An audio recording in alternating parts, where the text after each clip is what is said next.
एक बार भगवान शंकर और माता पार्वती प्रसन्न मुद्रा में थे, तो बोले चलो आज भक्तों के दर्शन करते हैं। माता जी ने कहा चलो।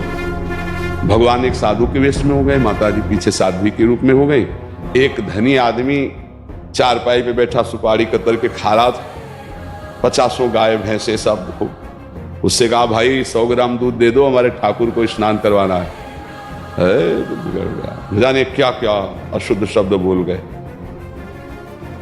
पार्वती जी एकदम रुद्र दृष्टि में, हम दर्शन कराने आए भक्त के। पहले धूप का कष्ट सह ले तो छाया का सुख मिलता है, पहले अभक्त के दर्शन करो तब तुम्हें भक्त के दर्शन कराएंगे। हटे भगवान शिव और कहा हे भगवान श्री हरि, इसके पास जितनी संपत्ति है इससे और 100 गुना इसकी बढ़ जाए। माता जी और डरदानी तो कहते ही उसने 100 ग्राम दूध नहीं दिया, गाली दी ऊपर से।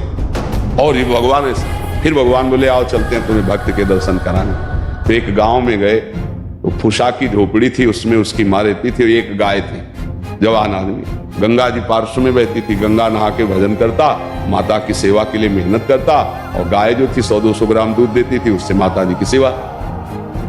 भगवान शिव गए भैया ठाकुर जी की सेवा के लिए 100 ग्राम दूध, तो थोड़ा दूध देती थी, पूरा दूध रख दिया, पाओ आप ऐसे पाया। थोड़ी देर भगवत चर्चा की, चल दिए और कहा हे भगवान इसकी गैया और मैया दोनों ले लो। अंबा जी को अब नहीं रहा गया, बोले जो 100 ग्राम दूध ले दिया उसको 100 गुना संपत्ति दे दी। ये हिसाब भाई समझ में नहीं आया।